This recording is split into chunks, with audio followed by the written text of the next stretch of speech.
Meus amados irmãos, irmãs, uma boa noite. Que a infinita graça do nosso Senhor possa, de maneira muito especial, inundar os nossos corações. Quero convidá-los a ler um texto que está aqui em Atos dos Apóstolos, capítulo 2, a partir do versículo 17. E acontecerá nos últimos dias, disse Deus, que derramarei do meu espírito sobre toda a carne. Vossos filhos e vossas filhas profetizarão, vossos jovens terão visões e vossos velhos sonharão sonhos. E até sobre meus servos e sobre minhas servas derramarei de meu espírito naqueles dias, e profetizarão. Mostrarei prodígios em cima no céu e sinais embaixo na terra, sangue, fogo e vapor de fumaça. O sol se converterá em trevas e a lua em sangue, antes que venha o grande e glorioso dia do Senhor. Vamos orar. Querido e amado Deus, nós te pedimos encarecidamente, no nome do teu Filho Jesus, que a tua misericórdia possa inundar este lugar, Senhor. Pedimos a ti, Senhor, que abra os teus céus e derrame sobre nós a tua palavra. Tenha misericórdia, Senhor.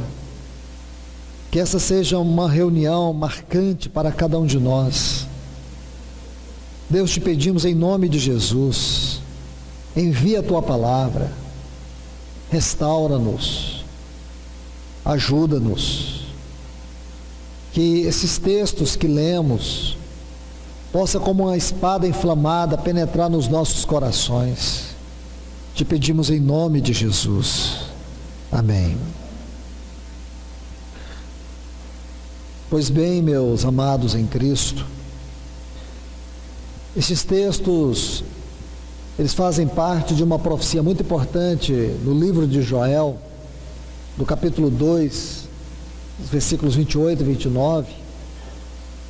E agora Pedro, ele cita esta profecia num contexto extremamente significativo,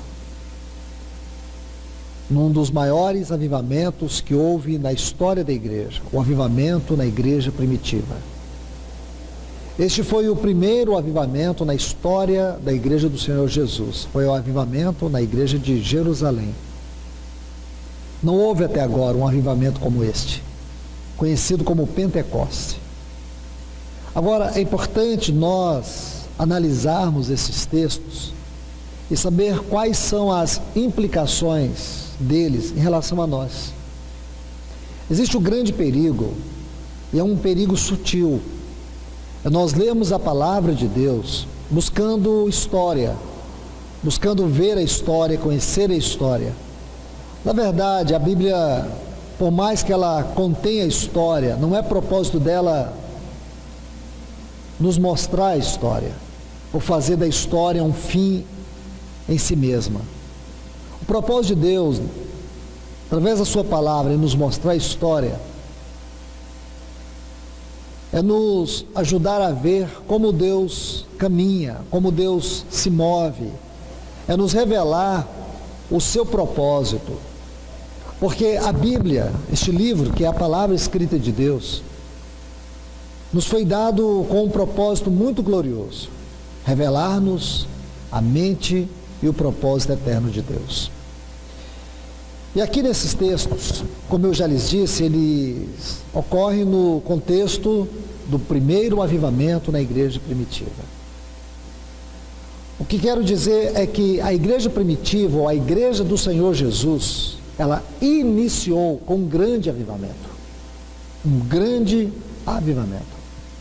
Se você tomar os textos de Joel, onde ocorre essa profecia, você vai ver que O livro de Joel enfatiza a expressão, a frase, o dia do Senhor. Essa frase, o dia do Senhor, ela começa a ocorrer a partir de Isaías capítulo 2. Percorre todo o Antigo Testamento e até o Novo Testamento. Sempre que essa frase ocorre, vai nos dizer que esse dia do Senhor é um dia de extrema angústia, é um dia de dor. Essa frase nos é dada na Bíblia para falar sobre o juízo de Deus sobre as nações. A partir de Apocalipse, capítulo 8, quando inicia as 7 trombetas, e as 7 trombetas, elas descrevem o que vai acontecer neste tempo, chamado juízo de Deus sobre as nações, ou o dia do Senhor. Para nós, a igreja do Senhor, este dia tem um significado completamente diferente daquilo que é este dia para o mundo. Não será um dia, mas a frase o dia do Senhor descreve o tempo em que Deus julgará as nações, julgará este mundo. Não é o juízo final. Isso vai acontecer antes da volta do Senhor Jesus. Está muito claro na palavra de Deus. E Joel, ele cita isto.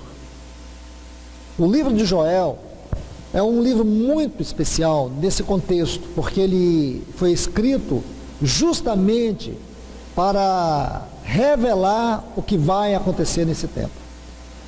E aqui Pedro, nesta hora, neste momento que está ocorrendo este grande avivamento, e algumas pessoas estão zombando, Pedro se levanta e ele profere esta profecia, ele ratifica essa profecia, porém, ele insere uma frase aqui no versículo 17, que é extremamente significativa e ela não é citada por Joel.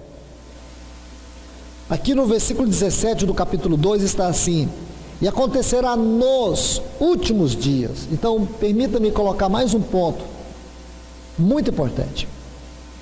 Assim como a frase, dia do Senhor, se você é cuidadoso, se você quiser fazer um estudo, procure quantas vezes ocorre essa frase, desde o capítulo 2 de Isaías, e você vai observar tudo isso que eu estou te falando. Sempre fala de terror, de angústia, de desespero.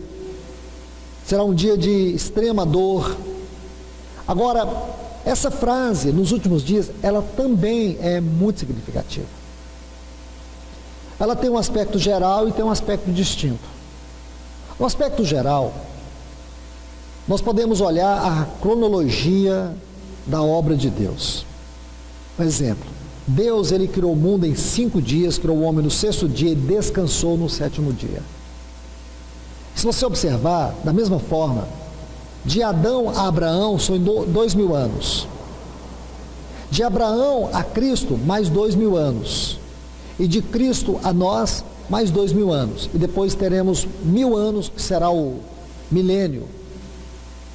Então nós temos aqui da mesma forma a cronologia da obra de Deus e a cronologia do tempo que nós temos, o que temos vivido. Isto é importante, irmãos. Você observar, isso é muito importante. Porque quando fala dos últimos dias de maneira geral, a referência são esses 2 últimos 1.000 anos. Porque 1.000 anos para Deus são como um dia. Tá certo? Então, dessa forma que você tem que ver. Quando você olha de maneira geral, é uma referência a esses 2.000 anos. Porém, de maneira bem restrita, bem particular, bem distinta, essa frase aponta para a última fase da obra de Deus, isto é, os dias finais. Os dias finais. Resumindo, os dias que nós estamos vivendo.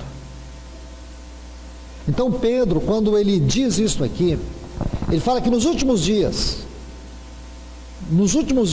e por que eu sei disso? Se você observar toda a citação da profecia, e no versículo 20 ele diz: o sol se converterá em trevas, e a lua em sangue. Aonde vai acontecer isso?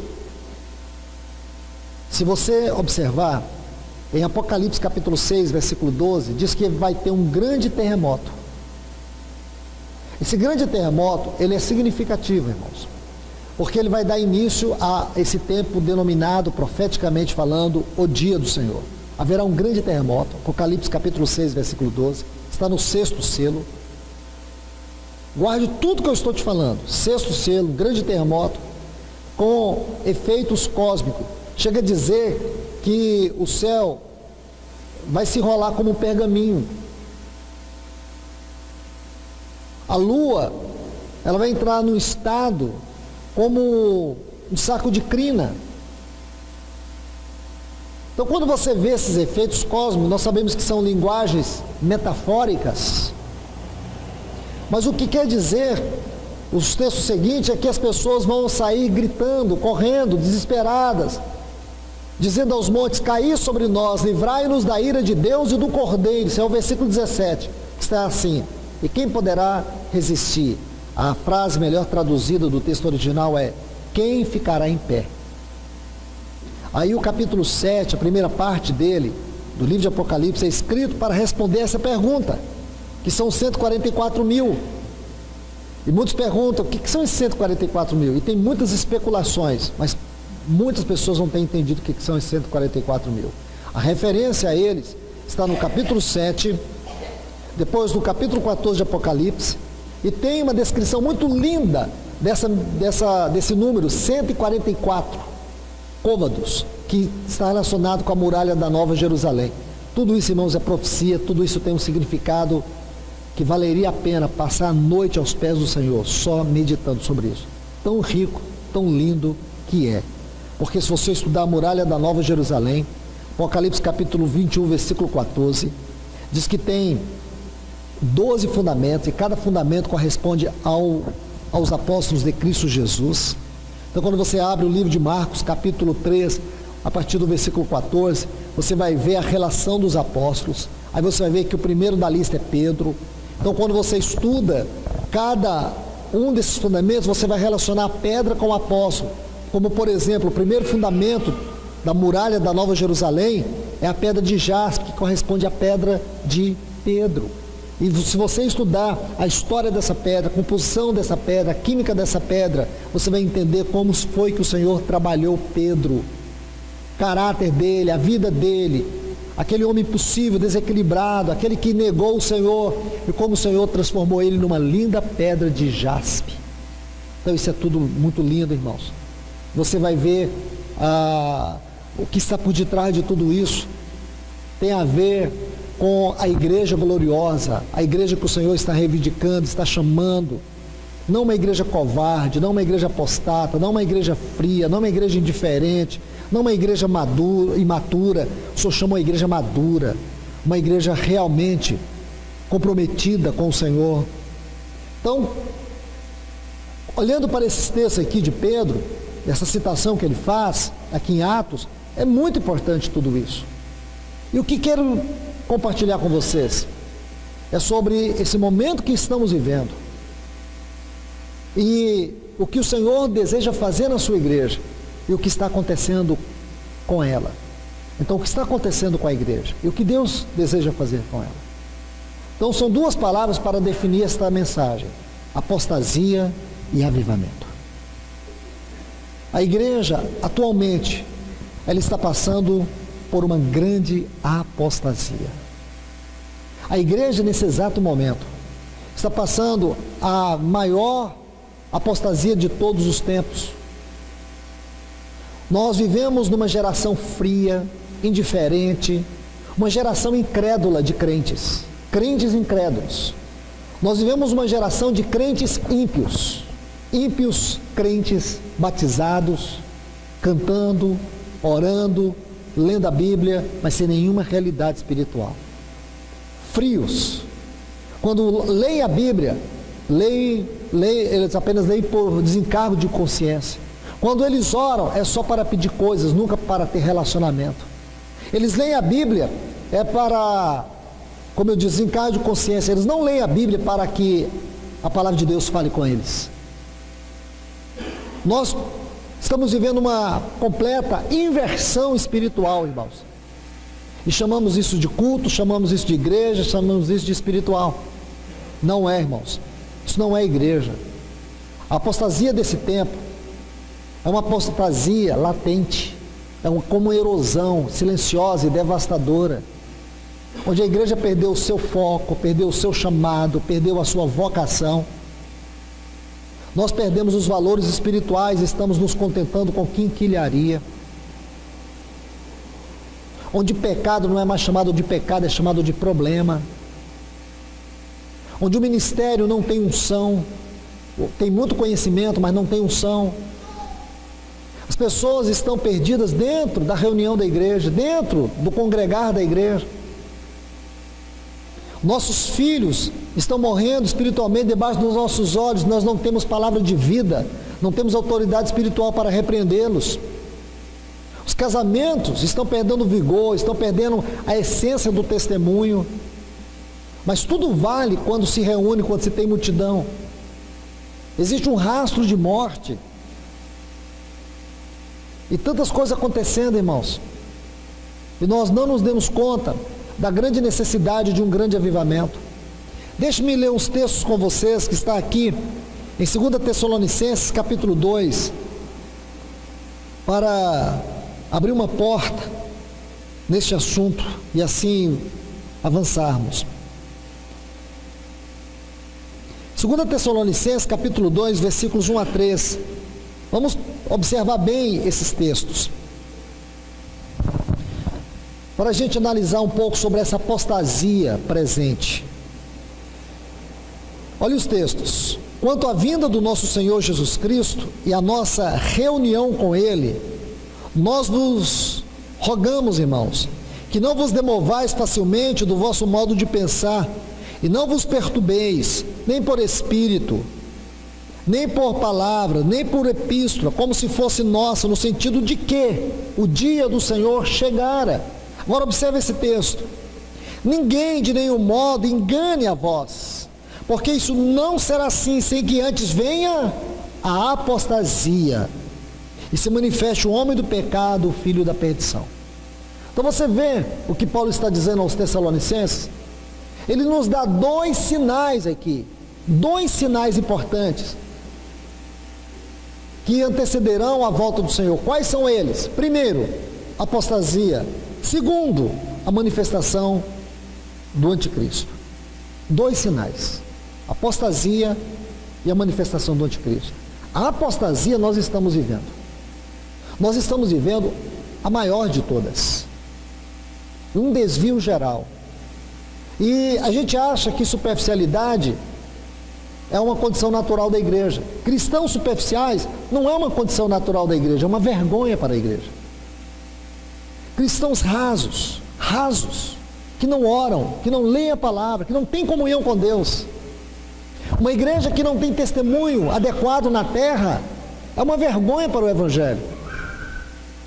Isso é apostasia, irmãos. Eu não posso enganar vocês. Eu não posso chegar aqui, abrir a Bíblia para pregar um tema desse e ficar contando historinha e fazendo vocês rir. Entende, irmãos?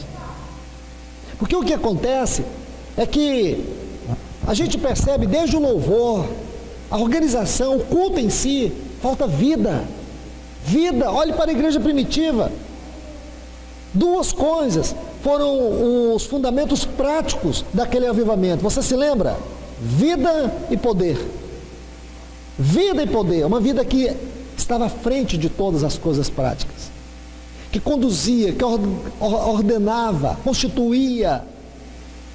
Quando os apóstolos levantaram, lá no capítulo 1, versículo 13, quando disseram: é necessário que dentre nós escolhemos um aqui, que venha ocupar o lugar de Judas que se transviou. Aí jogaram sorte lá, caiu sobre Matias, fizeram uma coisa completamente fora da direção do Espírito. E o que é isso, irmãos? É a igreja tentando fazer as coisas sem a vida. Vida aqui é a vida que só o Espírito Santo pode exercer e expressar e manifestar na igreja, porque nós somos desnecessários, irmãos. O Espírito Santo é necessário. É Ele que unge, é Ele que fala, é Ele que conduz, é Ele que glorifica Cristo. Nós não temos armas suficientes para lutar contra os inimigos de dentro e os inimigos de fora. Aqueles que nós lutamos na nossa mente, aqueles que lutamos fora. Como você vê em Gálatas capítulo 5, no versículo 19, as obras da carne, são os inimigos interiores. E Efésios capítulo 6, a partir do versículo 12, quando Paulo fala de principados, potestades, dominadores deste mundo tenebroso, hostes espirituais da maldade, são os demônios que agem fora, são os demônios, inimigos exteriores. Quem aqui tem em si condições, força, poder para lutar contra esses inimigos? Ninguém, irmãos. E como nós podemos fazer isso? Para lutar contra os inimigos interiores, Gálatas 5,16 diz: andai no Espírito. E para lutar contra os inimigos exteriores, Paulo diz em Efésios 6,10, para nos revestir do Senhor e da força do seu poder. Então, se não estivermos andando no Espírito e revestidos de Deus, jamais venceremos, irmãos. Então, isso não pode ser chavão de retórica, isso tem que ser realidade espiritual. E hoje, irmãos, a igreja tem vivido mais em torno de programas, de entretenimentos, e não da unção do Espírito. A unção do Espírito é algo que está muito distante. Hoje nós vivemos a era de Laodiceia, onde o Senhor está fora batendo, e nós estamos vivendo confortavelmente dentro. O Senhor está lá fora. Porque onde Ele não é primazia, onde o seu encabeçamento não é honrado, o Senhor não entra, Ele fica de fora, irmãos. Ele não desiste da sua igreja. Ele não desiste. Você olha, você sabe quantos anos Deus falou com Israel até mandá-los para o cativeiro da Assíria e eles serem consumidos? Você sabe que depois que Salomão morreu, o filho dele, Roboão, reinou no lugar dele. Roboão, depois que no tempo de Roboão, Israel se dividiu em dois reinos, reino do norte, reino do sul. O reino do norte tinha 10 tribos, a capital era Samaria. O reino do sul tinha 2 tribos, Judá e Benjamim, a capital era Jerusalém. O reino do norte foi chamado de Israel, o reino do sul foi chamado de Judá. Esse reino do norte, depois da divisão, ele durou 200 anos. Se você estudar os 200 anos da história do reino do norte, Deus falou com eles 200 anos. Deus insistiu 200 anos. Deus teve paciência 200 anos. Mas eles não se voltaram. Os últimos profetas do reino do norte foi Amós, Oséias. Esses profetas foram os últimos profetas que profetizaram. E quando você lê as profecias de Amós e as profecias de Oséias, e você entende o contexto no qual eles pregaram, é de esmagar o coração, irmãos. Deus chega a comparar, fazer uma metáfora com Oséias, como se Israel fosse uma mulher adúltera e infiel, que desprezou o amor do seu esposo, preferiu deixar o seu lar com todo o conforto e foi viver lá fora com seus antigos amantes. E mesmo assim, quando ela estava lá, vivendo com seus amantes, depois desprezada, abandonada por eles e sendo vendida como escrava, Deus está dizendo que da mesma forma que Oséias fosse lá buscar Gomer, que é a figura aqui de Israel, isso quer dizer que Deus estava disposto a perdoar, a amar e perdoar o seu povo, mas se ele se voltasse. Então, irmãos, 200 anos, Deus insistindo e falando, e o povo dando as costas. 200 anos. E como Deus tem falado com a igreja nesse tempo, irmãos. E nós não estamos dando conta disso. Tem um texto lá em Lucas que fala assim, Lucas 19, matarão os teus filhos, derrubarão os teus muros, porque não conheceste o tempo da minha visitação. Antes, irmãos, antes do Senhor voltar, Ele vai visitar a sua igreja com a sua palavra, para tentar trazê-la de volta para si.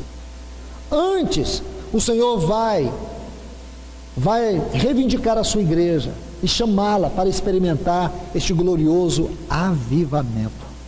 Mas é importante que nós saibamos que estamos vivendo uma apostasia, um profundo esfriamento. É importante nós sabermos que existe sim desvios profundos no nosso coração. Nós nascemos já dentro de uma geração, eu digo isso, que sou convertido desde os 7 anos de idade. Então, a gente que tem mais de 40 anos de fé, a gente olha para a igreja hoje, a gente assusta com o que ela se tornou, com o que o evangelho se tornou. E quando você olha para o livro de Atos, mais chocado você fica. Porque a igreja perdeu a vida e perdeu o poder. E ela substituiu a vida e o poder por entretenimento, por formas, por fórmulas. A igreja, ela perdeu a sua essência do testemunho, mas ela não se preocupa com isso, porque ela tem condições, ela tem influência, e é isso que ela busca. Irmãos, nós podemos nos tornar um antro de maldição nessa terra, se nós persistirmos na nossa apostasia. O Senhor deseja restaurar a sua igreja. Permita-me colocar apenas 3 passagens, que vai nos levar a refletir sobre a nossa condição, se estamos ou não numa apostasia. O primeiro texto está em Mateus capítulo 24 e o versículo 12, que diz assim: por se multiplicar a iniquidade, o amor de muitos esfriarão. Deixe-me explicar esse texto para vocês. Tem 2 palavras importantes nele aí. Primeiro, a palavra iniquidade. Essa palavra iniquidade, se você estudar o Evangelho de Mateus, especialmente o capítulo 7, a partir do versículo 21, quando Jesus diz: nem todos que me dizem Senhor, Senhor entrarão no reino dos céus, mas aqueles que fazem a vontade de meu Pai. Muitos me dirão naquele dia: Senhor, naquele dia, Senhor, porventura não temos profetizado em teu nome? Em teu nome não temos expulsado demônios, não temos operado milagres? Aí o Senhor diz assim: e eu lhes direi explicitamente: apartai-vos de mim, os que praticam iniquidade. A palavra iniquidade aqui vem de um termo grego, anomos, significa quebra de princípio. Iniquidade aqui significa quebra de princípio. Você vê que essas pessoas que o Senhor diz que são praticantes de iniquidade, eles profetizavam, eles curavam, profecias, cura e libertação. Eram pessoas que praticavam profecias, cura e libertação. Alguém aqui é contra profecias, cura e libertação? Claro que não somos. E por que que o Senhor rejeitou essas pessoas? O que quer dizer que eles praticavam iniquidade? Qual é a essência dessa iniquidade citada pelo nosso Senhor? Se você voltar no texto, no início do texto, você vai perceber. Ele diz assim: nem todos que me dizem Senhor, Senhor entrarão no reino dos céus. Agora observe: mas aqueles que fazem a vontade de meu Pai. Fazer a vontade de Deus. Nós podemos fazer muitas coisas para Deus e não fazer a vontade de Deus. Porque, irmãos, a vida de serviço começa, não é em fazendo coisas para Deus. A vida de serviço começa quando Deus faz a sua obra em nós. O nosso fazer deve ser resultado do trabalho de Deus na nossa vida. Muitas pessoas querem fazer coisas para Deus, mas não querem ser trabalhadas por Deus. Vou dar um exemplo muito interessante. Lucas capítulo 10, aquele episódio lá de Marta e Maria, se lembram disso? Jesus chegou na casa de Marta e Maria. O que Marta foi fazer? Coisas para o Senhor. Ela foi preparar um banquete para o Senhor. Ela foi realizar muitas coisas para o Senhor. E o que foi que Maria fez? Maria sentou aos pés do Senhor. E depois sabe o que ela diz? Ela diz assim: Senhor, não te importas que eu fique aqui trabalhando sozinha e minha irmã fique aí aos teus pés? Aí o Senhor, agora eu vou dizer a vocês como foi que o Senhor disse para Marta, como está no texto original. O Senhor diz assim: Marta, Marta, estás estressada estressada e mentalmente perturbada. Veja isso, irmãos. É assim que está no texto original. Estás estressada e mentalmente perturbada.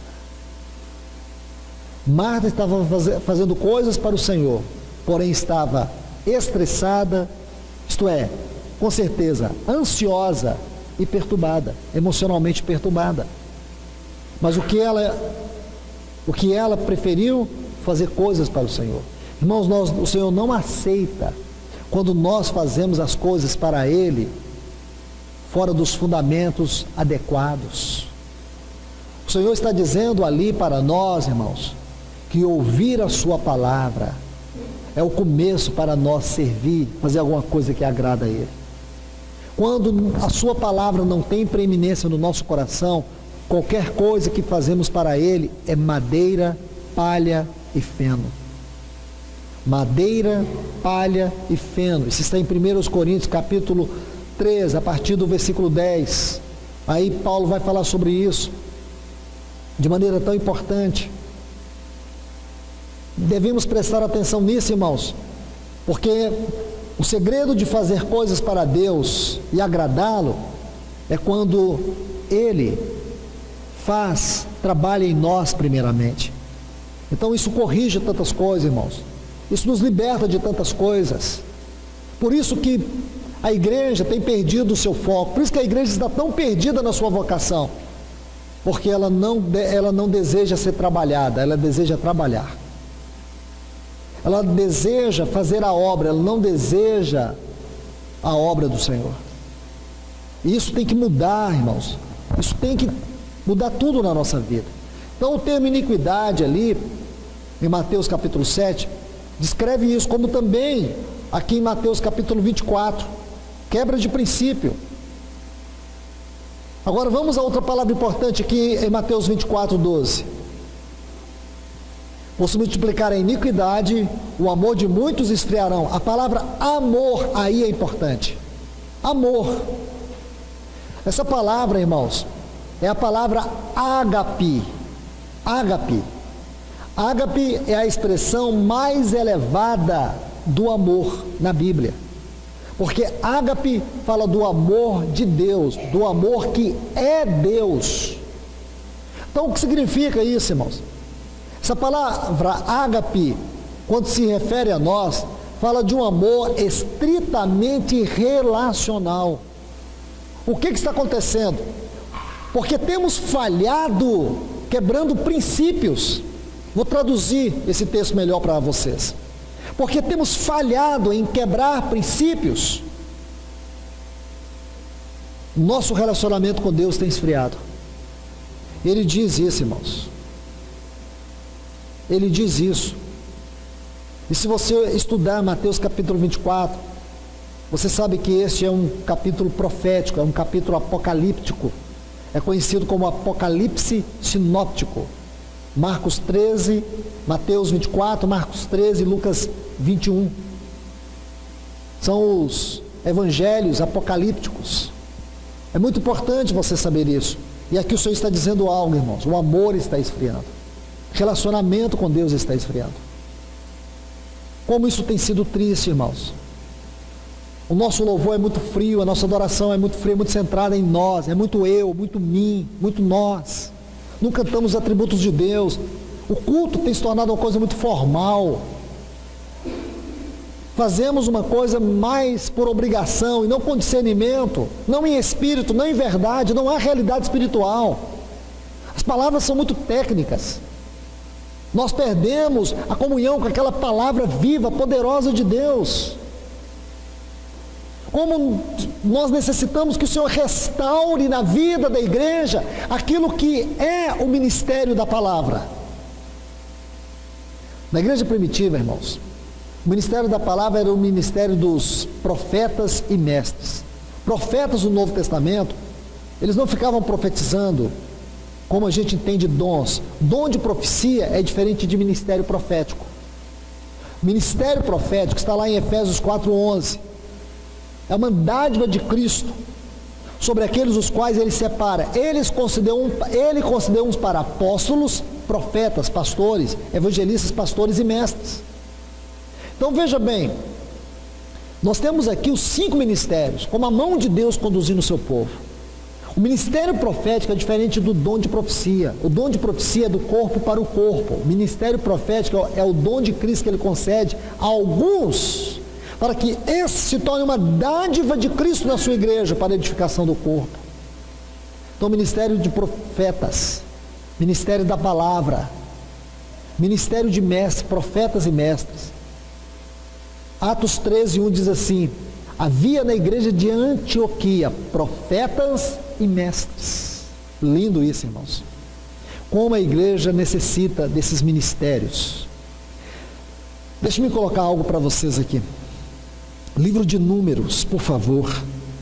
Livro de Números, capítulo 9. Antes de ler esses textos, gostaria de contextualizá-los com os acontecimentos aqui que formam o pano de fundo. Eu creio que isso vai nos dar maior luz para o entendimento. Números capítulo 9. Eu vou ler alguns textos e depois vou explicar para vocês, tanto o pano de fundo, como também depois fazer as aplicações.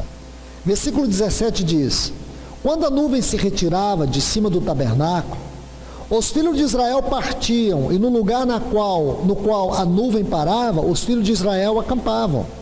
Versículo 19: quando a nuvem se detinha sobre o tabernáculo por muitos dias, então os filhos de Israel cumpriam a ordem do Senhor e não partiam.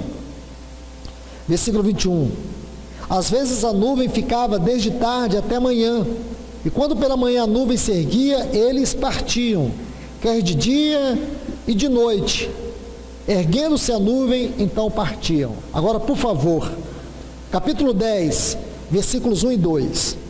E o Senhor falou a Moisés: faze 2 trombetas de prata, de obra batida as farás, as quais te servirão para convocares a congregação, para fazeres com que se ponham em marcha pelos arraiais.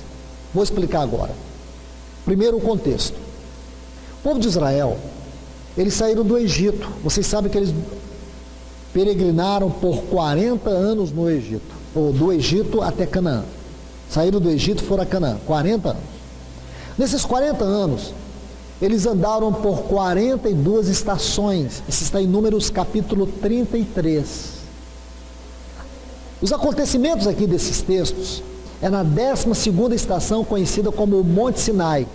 Começa em Êxodo capítulo 19 e vai até Números capítulo 10, onde nossas Bíblias estão abertas aqui. De Êxodo 19 até Números capítulo 10, compreende toda a estação do Sinai. Foi a estação que eles mais demoraram. Eles ficaram lá por 3 anos. Tudo o que aconteceu entre Êxodo 19 até Números 10, compreende a estação do Sinai. Ok? Então aqui nós já sabemos o pano de fundo. Eles estão prestes a sair do Sinai, continuar a jornada. No Sinai, Deus deu a visão da casa e do sacerdócio, do templo, do tabernáculo e do sacerdócio, de todos os serviços que compreendiam o trabalho sacerdotal. Ok. Agora eles vão partir e a nuvem está sobre eles. Essa nuvem Deus deu a eles quando eles estavam em Etã. Então eles saíram de Ramsés, Sucote, Etã. Na 3ª estação, Deus colocou a nuvem. Tá certo? Vamos mais. Então, irmãos, agora aqui o Senhor diz assim para eles, que eles deveriam seguir o mover da nuvem. Se a nuvem partisse, eles partiam. Aonde quer que a nuvem ia, eles deveriam ir. Porque eles estavam no deserto, e aquela nuvem, durante o dia, guardava eles do sol. E à noite, como o deserto era muito frio, aquela nuvem aquecia eles. Por isso eles podiam andar de dia e de noite, e eles não iriam morrer ali. Escute mais, irmãos. Capítulo 10. Deus dá a eles pede para Moisés fazer 2 trombetas de prata. Esses trombeteiros, eles tocavam, à medida que o povo de Israel ia saindo, era para convocar o povo para marchar. Então, qual que era o papel dos trombeteiros?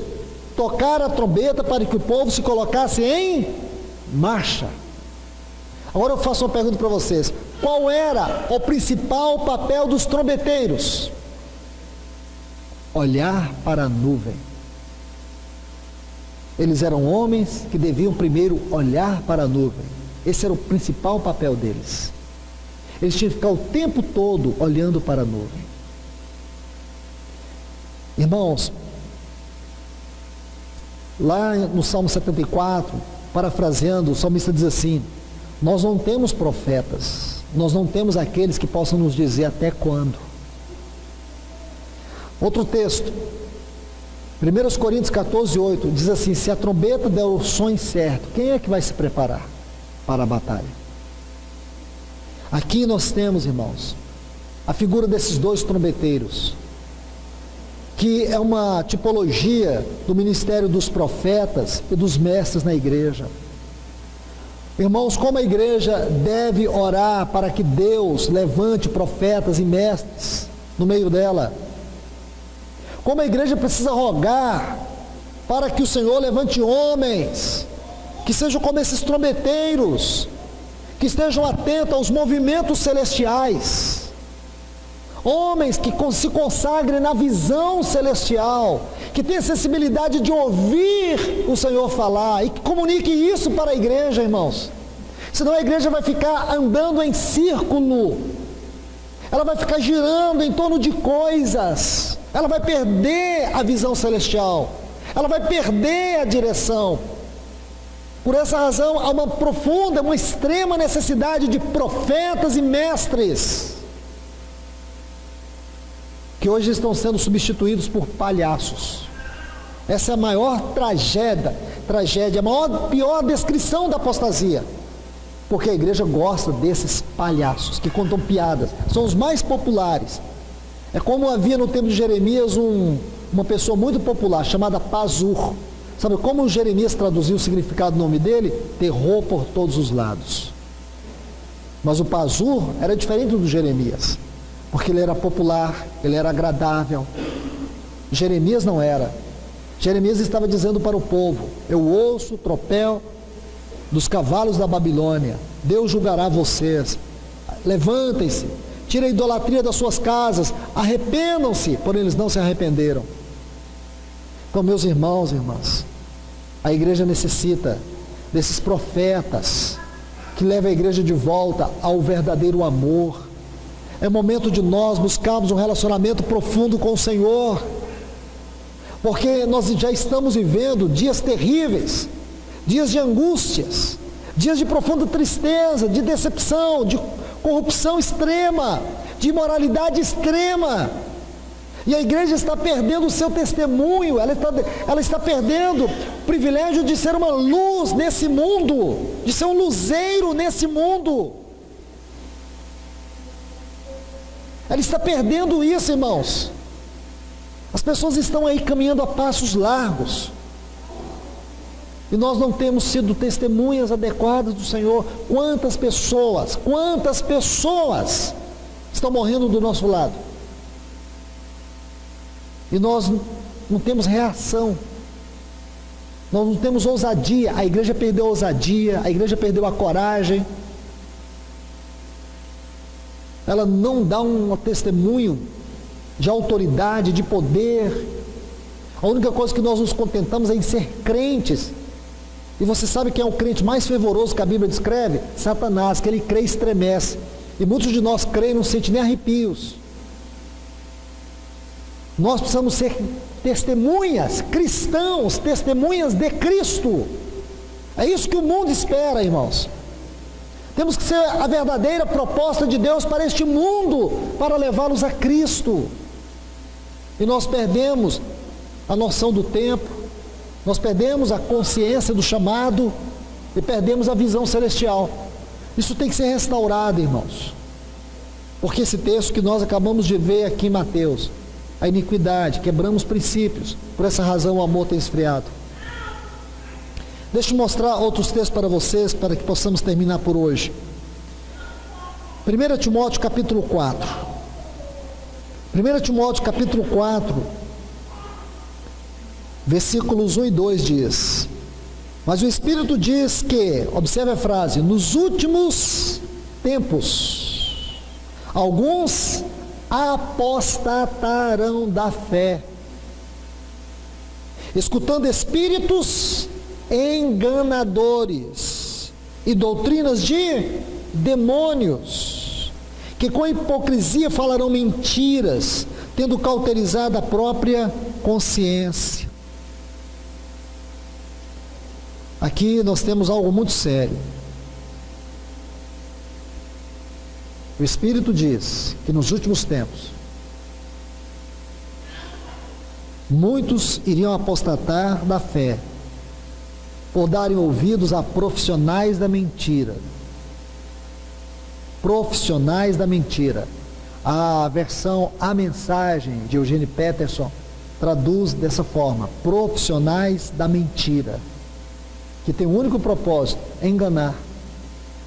Enganar. Irmãos, não sou eu só estou lendo o que a Bíblia diz.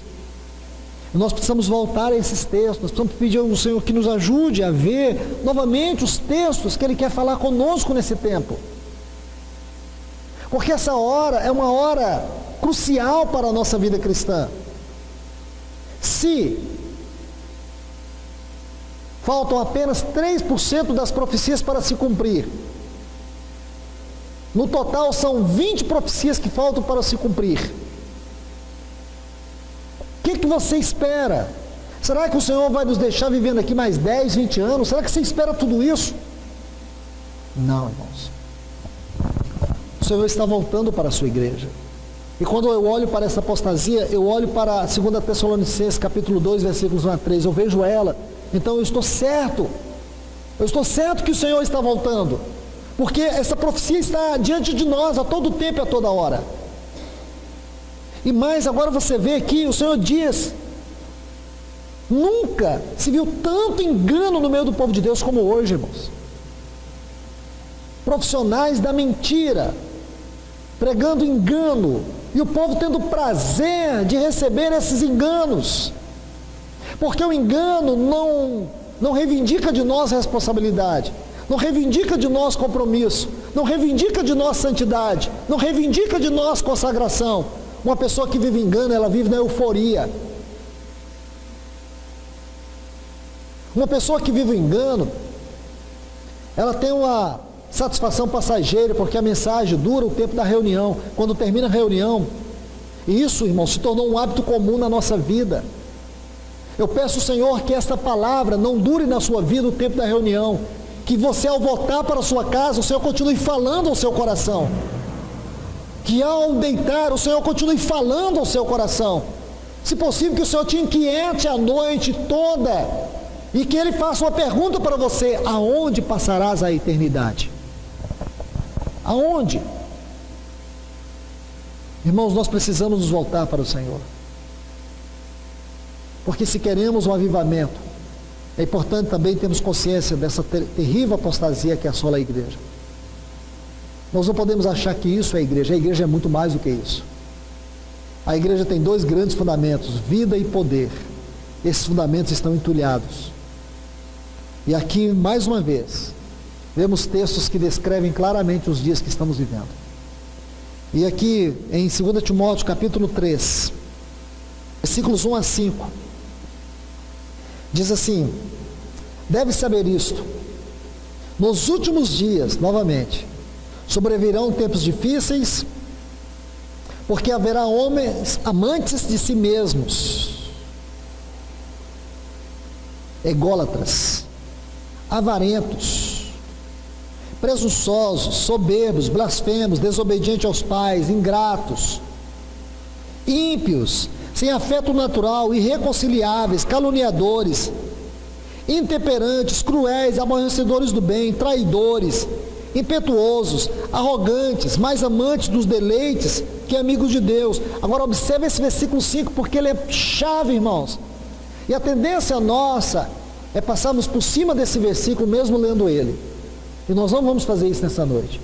Olha o que ele diz, que essas pessoas, esses arrogantes, ingratos, afeiçoados, implacáveis, caluniadores, esses ímpios, olha o que ele diz, que eles têm aparência de piedade. A palavra piedade aqui, irmãos, vem de um vocábulo no texto original, que define a vida cristã. Eu vou repetir isso. O termo aqui é eusebeia, fala de reverência e temor. É o termo usado pelos escritores neotestamentários de maneira muito particular. E esse termo é o termo que define o que é a vida cristã. Então ele está dizendo que essas pessoas, elas têm aparência de vida cristã. Têm aparência de cristãos, mas negam o poder da vida cristã. Têm aparência de piedade, porém negam o poder. Irmão, será que nós temos coragem de admitir esse tipo de gente na vida cristã? Paulo disse que nos últimos dias seria essas pessoas que estariam ocupando as reuniões da igreja.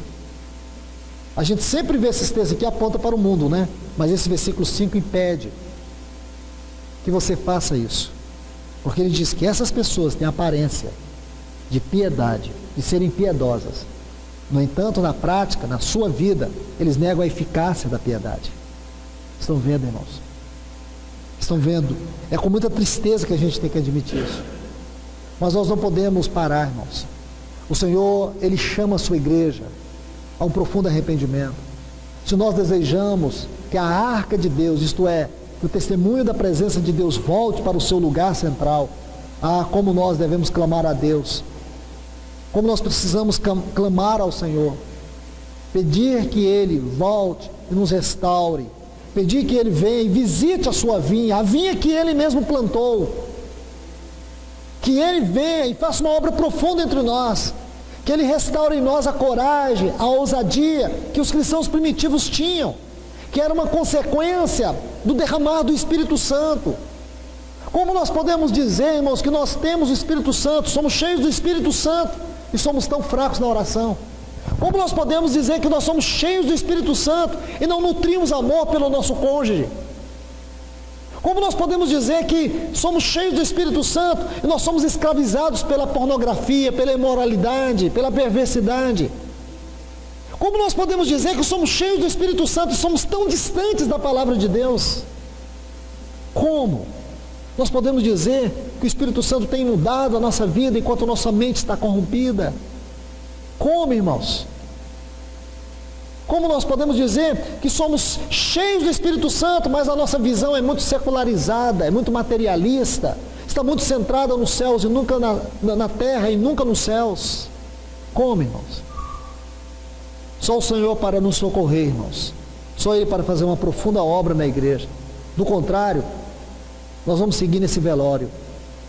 Nós vamos seguir nesse velório para um vale de ossos secos, uma terra árida. Assim se tornará aquilo que chamamos de igreja, uma terra árida, seca, sem vida, um vale de ossos secos.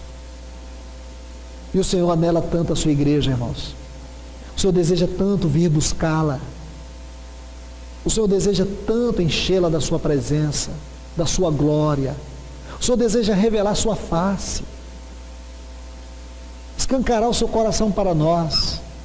Ele bate na porta porque Ele nos anela, porque Ele quer a sua igreja para Ele.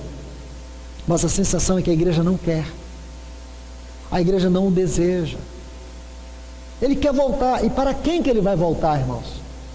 A pergunta é: para quem o Senhor vai voltar? Eu vou te responder com um texto. Ande comigo aqui algumas páginas. Hebreus capítulo 9, versículo 28 diz assim: assim também Cristo foi oferecido uma só vez para levar os pecados de muitos, e aparecerá uma segunda vez sem relação com o pecado aos que esperam. A minha Bíblia diz assim, isso está no texto original: aos que esperam ansiosamente. Irmão, será que nós esperamos o Senhor ansiosamente? Será que a volta de Cristo Jesus é uma realidade que ocupa o nosso coração? Será que nós sentimos um profundo anelo pela volta do Senhor? Por favor, 2 Pedro capítulo 3. 2 Pedro capítulo 3, versículo 12. Observe esse texto com muito cuidado. Diz assim: aguardando e apressando. Está vendo essa palavra apressando? Essa palavra vem de um texto no original que significa desejar ansiosamente. Desejar ansiosamente a vinda do dia de Deus. Está vendo, irmãos? Será que nós desejamos ansiosamente a volta do Senhor? Essa é a igreja, irmãos. Essa é a igreja que vai experimentar aquele glorioso dia. Porque o mundo vai ser julgado no dia do Senhor. Nós não esperamos, não é o dia do Senhor. O que nós esperamos é o dia de Cristo. O dia de Cristo. O dia que Cristo virá para nos levar para Ele. Naquele momento, no abrir e fechar de olhos, quando o nosso corpo corruptível for revestido da incorruptibilidade, e nós, os vivos, nós seremos arrebatados, porque os santos que já morreram, eles ressuscitarão primeiro, e nós seremos arrebatados e encontraremos com eles nos ares. Entende, irmãos? E aí iremos para o encontro do nosso Senhor. E que encontro, irmãos? Mas quem estará nesse encontro? Aqueles que anelam ansiosamente a volta do Senhor. Será que essa igreja, quando eu falo essa igreja, eu falo de todos nós. Será que a igreja do Senhor Jesus, aqui nessa terra, de maneira geral, ela anela a volta dele? Irmãos, eu creio que tudo isso revela o nosso coração, revela a nossa condição, ou para o bem ou para o mal. Que o Senhor nos julgue pela sua palavra agora, para que nós não sejamos condenados com o mundo, para que haja o verdadeiro arrependimento e uma volta genuína, para que o Senhor entre, Ele não fique batendo fora, Ele entre, porque a igreja, nós que somos a igreja, somos a casa dEle, nós somos o templo do Seu Espírito, e que esse templo possa ser tomado pelo Espírito do Senhor, que a Sua face se revele, e que nós venhamos experimentar de maneira tão gloriosa e profunda, nesses dias o Senhor, e que Ele nos ajude, que Ele nos restaure, que Ele nos abençoe. Amém. Vamos orar. Pai, no nome de Jesus, oramos a Ti neste momento, Senhor, clamando ao Senhor que a Tua palavra, e somente a Tua palavra, fale a nós.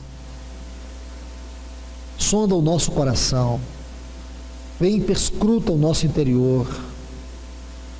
Deus, em nome do Teu Filho Jesus, faz a Tua obra em cada um de nós, Senhor, tanto pessoal como congregacional.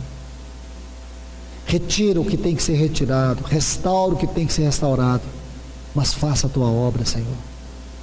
Que nós tenhamos a ousadia de nos oferecer a Ti, de dizer a Ti: faz em mim a Tua obra, Senhor. Faz uma obra arrancando, Senhor, tudo que nós temos edificado de maneira errada, tudo aquilo que em nós, como pessoa, em nós, como igreja, existe que não Te honra, que não Te glorifica. Senhor, nós não queremos ser uma Laodiceia apostata, nós queremos ser uma Filadélfia restaurada. Então restaura-nos, Senhor. Leva-nos de volta a Te amar verdadeiramente, Senhor. Ajuda-nos. Clamamos a Ti no nome de Jesus. Amém.